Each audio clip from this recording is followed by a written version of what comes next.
Good morning students. आज हम function के बारे में देखेंगे। इससे पहले रिलेशन हम पढ़ चुके हैं। अब देखते हैं फंक्शन क्या है।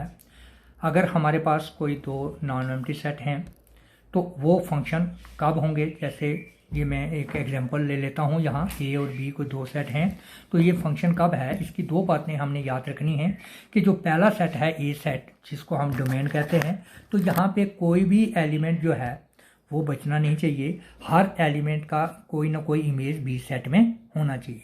और दूसरी बात यह है, जो इमेज होगा वो यूनिक इमेज होना चाहिए, एक ही इमेज होना चाहिए। किसी भी एलिमेंट के आगे दो इमेज नहीं होने चाहिए। तो इसके लिए कुछ एग्जांपल्स मैं यहाँ ये बनाई हैं। ये ए सेट हमने लिया है, इसके एलिमेंट है 1 2 3। ये बी सेट है, इसके एलिमेंट ए बी सी। तो यहाँ 1 जो है, 1 का इमेज है ए, 2 का बी, 3 का सी। इसी तरह ये जो आगे हमारे एलिमेंट है इनको हम इमेज कहते हैं। ये प्री इमेज है।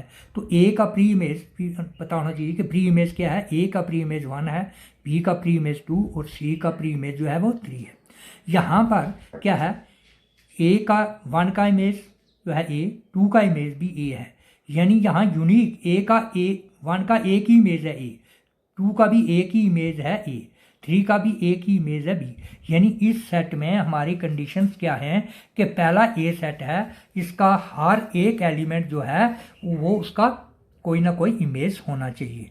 तो वहाँ इमेज है और यूनिक, कोई ना कोई यूनिक इमेज होना चाहिए। तो हर एलिमेंट जो है, कोई एलिमेंट यहाँ बचना नहीं चाहिए। यहाँ कोई एलिमेंट हमारे पास नहीं बचा, तीनों एलिमेंट हैं, तीनों के जो है आगे एक सिंगल इमेज है।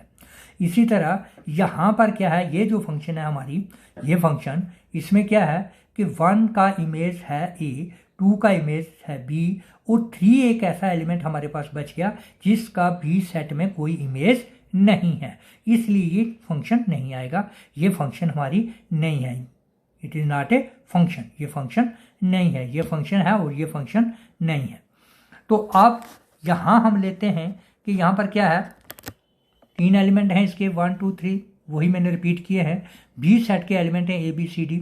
तो यहाँ पर ए सेट के हर एलिमेंट का यूनिक इमेज है आगे, और डी एक जहाँ बच जाता है, इसमें से आप परेशान होने की बात नहीं, ये इसका कोई लेना देना नहीं है। यहाँ पर बेशक बच जाए, इसके लिए नहीं है। सिर्फ फिर मैं दोबारा कह रहा हूँ कि यहाँ पर कोई एलिमेंट नहीं बचना चाहिए ए सेट में, और इसका जो यूनिक इमेज होना चाहिए, किसी भी एलिमेंट के आगे दो इमेज नहीं होनी चाहिए। जैसे ये एग्जांपल हमने ले ली, इसमें ए सेट के सभी एलिमेंट, यानी 2 ही एलिमेंट हैं, सभी जो हैं एसोसिएट हो गए हैं। यहाँ कोई एलिमेंट बचा नहीं है। लेकिन क्या है, यहाँ पर एक एलिमेंट ऐसा है हमारा 1, जिसके 2 इमेज हैं। 1 का इमेज ए बी है और 1 का इमेज बी भी ये शो कर रहा है यहाँ। तो ये फंक्शन नहीं है, ये फंक्शन नहीं है, क्योंकि यूनिक इमेज होना चाहिए। 1 का एक ही इमेज होना चाहिए। यहाँ 1 के 2 इमेज हो गए, यानी कोई भी एलिमेंट हो उसका एक ही इमेज होना चाहिए, 2 इमेज नहीं होने चाहिए। तो ये और ये एग्जांपल मैंने यहाँ ली हैं। ये यहाँ पर एक इमेज है ए, 2 का भी एक ही इमेज है, 1 के 2 नहीं या 2 के 2 नहीं है। प्री इमेज 2 हो सकते हैं, ए के प्री इमेज 1 भी है, 2 प्री इमेज 2 हो सकते हैं, लेकिन इमेज जो है वो एक होना चाहिए। यहाँ प्री इमेज 1 है और इमेजेस 2 हैं। ये फंक्शन नहीं है, ये फंक्शन है। इसी तरह अगर ये फंक्शन हम डिफाइन करते हैं, कोई फंक्शन दी गया है, F of X is equal to X square हमें दिया गया है, तो यहाँ पर ये एलिमेंट इसमें हैं और इस बी सेट में ये हैं। तो ए सेट में हमारे पास एलिमेंट है 1 -1 2 -2 और 3। तो 1 का भी इमेज है, यानी इस फंक्शन के मुताबिक क्या है, F of X is equal to X square. इसका स्क्वायर करेंगे, 1 का स्क्वायर करेंगे तो 1, -1 का स्क्वायर करेंगे तो 1। तो 1 का भी सिंगल इमेज है 1 और -1 का भी सिंगल इमेज है 1। इसी तरह 2 का स्क्वायर करेंगे तो 4, -2 का स्क्वायर करेंगे तो 4, इसका भी सिंगल इमेज। और यहाँ 3 है, इसका भी इमेज, 3 का स्क्वायर करेंगे तो 9। तो ये हमने देखा कि यहाँ पर कोई एलिमेंट जो है वो हमारे पास बचा नहीं है। यहाँ बेशक बच जाए, इसमें हमें कोई लेना देना नहीं है। और बी सेट में यहाँ हर एक एलिमेंट का यूनिक इमेज है, किसी एक भी एलिमेंट का डबल इमेज नहीं है। तो बात आपको क्लियर हो जानी चाहिए कि जो पहला सेट है उसका कोई एलिमेंट बचना नहीं चाहिए और फिर उसका जो सिंगल इमेज यानी यूनिक इमेज होना चाहिए, आगे एक एलिमेंट के दो इमेजेस नहीं होने चाहिए। इसी तरह हमने देखा डोमेन, मैंने बता दिया आपको, पहले सेट पूरे को हम डोमेन कहते हैं और आगे वाले पूरे सेट को को डोमेन कहते हैं। इमेज और प्री इमेज, इसके जो एलिमेंट एसोसिएट हो रहे हैं वो हमारे इमेजेस हैं, तो ये सेट के सारे एलिमेंट जो होंगे वो प्री इमेज होंगे। तो इसी तरह आप रेंज में आप देख लें, रेंज क्या होता है, को डोमेन का सबसेट होता है। तो यहाँ पर इस एग्जांपल को हम लेते हैं, यहाँ पर ये बी सेट पूरा मैंने बताया कि बी सेट आपका को डोमेन है। तो बी सेट, अब रेंज में कौन से एलिमेंट आएंगे, जो एलिमेंट ए सेट के किसी एलिमेंट से एसोसिएट हो रहे हैं, यानी A B C. A B C यहाँ रेंज है और को डोमेन है ए बी सी डी। इसी तरह अब हम इस एग्जांपल को देखते हैं, यहाँ पर रेंज में क्या आएंगे 1 4 और 9, 1 4 और 9, और बाकी जो है पूरा सेट हमारा 1 2 9 जो एलिमेंट आएंगे इस सेट में वो हमारे क्या हो जाएंगे, को डोमेन बन जाएगा। और रेंज में आएंगे क्या है 1 4 और 9।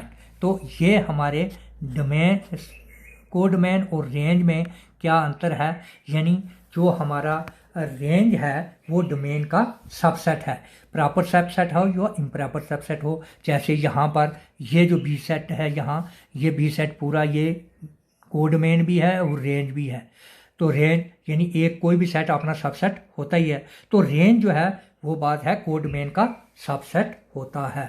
ये बी सेट को डोमेन भी है पूरा और रेंज भी है। यहाँ ये बी सेट है ये को डोमेन भी है और रेंज भी है, लेकिन यहाँ पर ये पूरा सेट को डोमेन है लेकिन रेंज में एलिमेंट यहाँ कम हो जाते हैं। इसी तरह ये को डोमेन है लेकिन रेंज में कुछ एलिमेंट कम हो जाते हैं। तो इसी के रिलेटेड अब हम कुछ क्वेश्चन जो है वो करेंगे ताकि ये चीज़ आपको क्लियर हो जाए। फिर तो यहाँ आप एक ये सवाल करते हैं, which of the following relations are function. कुछ रिलेशंस हमें ये दी गई है, तो इन रिलेशन को हमने देखना है कि ये फंक्शन है या नहीं, और फिर रीज़न बताना है कि अगर ये फंक्शन है तो कैसे, अगर नहीं है तो क्यों नहीं है।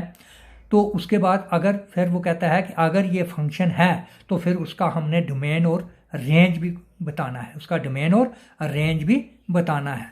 तो हमने जिसके जो दो बातें कही हैं कि हर एक एलिमेंट जो है वो ईच एलिमेंट वो एसोसिएट होना चाहिए बी में, और कोई भी एलिमेंट के दो जो है हर एलिमेंट का यूनिक ही इमेज होना चाहिए। तो यहाँ जो हमें इस तरह से फंक्शन दी गई है उसमें हमने सिर्फ एक ही बात से यहाँ हमें क्लियर हो जाएगा कि इसमें फर्स्ट एलिमेंट देखना, हमने रिपीट तो नहीं हो रहा है। फर्स्ट एलिमेंट जो होता है वो हमारा डोमेन में आता है।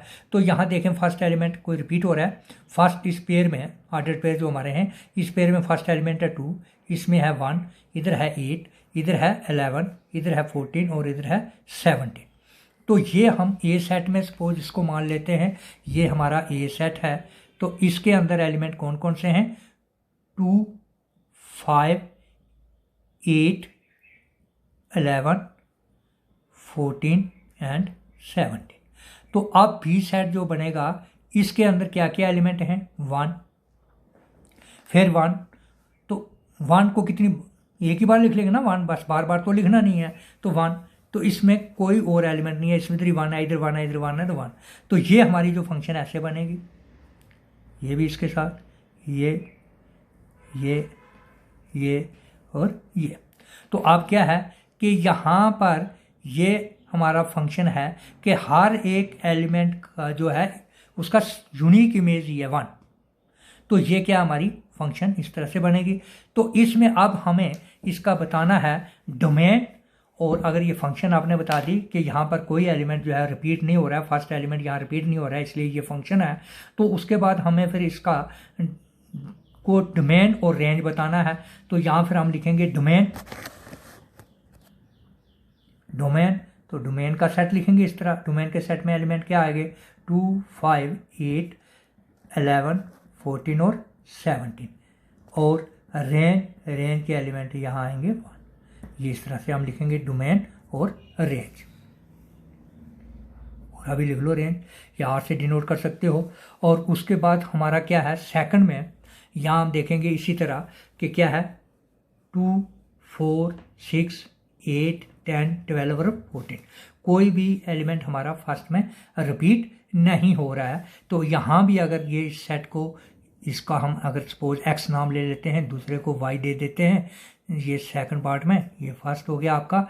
तो यहाँ आप क्या क्या है इसमें, 2 है, 4, 6, 8, 10, 12 और 14, 10, 12 और 14। यहाँ क्या है इसका 1, 2, 3, 4, 5, 6, 7। तो यहाँ पहला क्या है 2, 1, फिर क्या है 4, 2, फिर क्या है 6, 3 और फिर क्या है 8, 4, फिर क्या है 10, 5, फिर उसके बाद है 12 और 6, फिर 12, 6 ये है, और उसके बाद क्या है 14 और 7, ये इस तरह से बन गए। तो यहाँ पर ये फंक्शन डिफाइन अगर हमें करनी पड़े तो ये फंक्शन यहाँ क्या फंक्शन होगी, F of X is equal to किसके बराबर है। यहाँ आप देखें कि हर जो है एलिमेंट 2 से डिवाइड हो रहा है, 2/2 करेंगे 1 आएगा, 4/2 करेंगे 2 होगा, 6/2 3। तो ये हमारी फंक्शन क्या है x/2, x/2। ये फंक्शन कैसे डिफाइंड है, F of X is equal to x/2। अगर एफ ऑफ एक्स अगर हम ये 2 लेंगे तो 2/2 1 बन जाएगा, 4 लेंगे तो 4/2 2 हो गया। इसी तरह अगर हम 14 लेंगे 14/2 7 हो गया। तो ये हमारी फंक्शन इस तरह से बनेगी। तो अब दूसरी फंक्शन जो है ये फंक्शन, इसी में अब डोमेन और रेंज आपने लिखना है। इस सेट को इस तरह से सीधा करके डोमेन लिख के तो ये एलिमेंट सारे लिख लेंगे तो आपका डोमेन हो जाएगा। तो रेंज लिख के तो ये पूरे एलिमेंट लिख लेंगे, तो जैसे डोमेन और रेंज इसका लिखा है ये भी आप लिख सकते हैं। अब थर्ड वाले को हम देखते हैं, थर्ड वन क्या है। इसमें आप देखेंगे कि यहाँ क्या है, यहाँ से हमें पता चल जाता है 1 3 1 5। तो आगे आप चलने की ज़रूरत नहीं, यहाँ पर ये 1 और 1 ये है रिपीट हो गया है।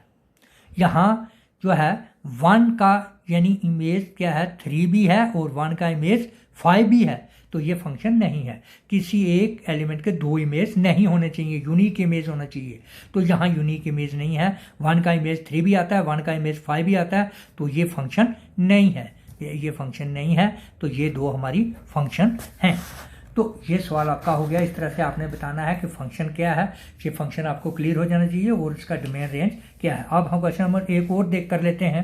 इसमें कहता है a function F is defined by F of X is 2x - 5। ये हमें एक फंक्शन जो है दिया गया है, इस तरह से उसने डिफाइन किया है। तो वो कहता है write down the value of, इन चीज़ों की हमने वैल्यू लिखनी है। तो पहला पार्ट है हमारा एफ ऑफ 0 जो हमने बताना है।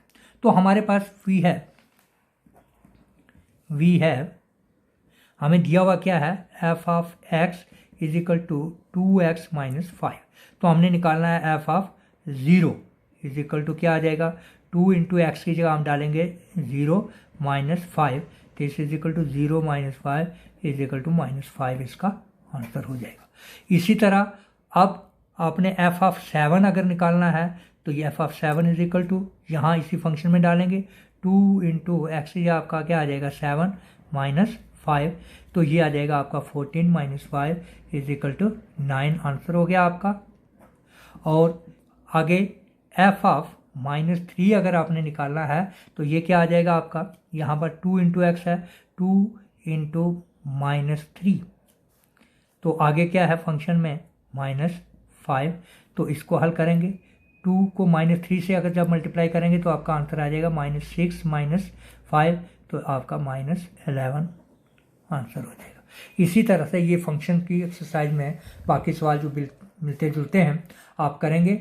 तो कहीं कोई प्रॉब्लम होगी तो आप जब भी पूछते हैं, पहले भी पूछा कि एक्सरसाइज, तो एक्सरसाइज में जो सवाल आपको नहीं आता है तो क्वेश्चन नंबर जो है आपने क्या करना है उसको लिख के भेजना है ताकि उस सवाल को हम यहाँ हल करके आपके लिए भेज दें। तो ये आज का काम था। तो नेक्स्ट अब हमारा ये चैप्टर ख़त्म हो गया है, नेक्स्ट चैप्टर हम शुरू करेंगे। तो इसमें आप देख लेना कहीं कोई अगर प्रॉब्लम है तो क्वेश्चन नंबर लिख के भेज दो ताकि मैं उसको हल करके आपको दे दूँगा। थैंक्स।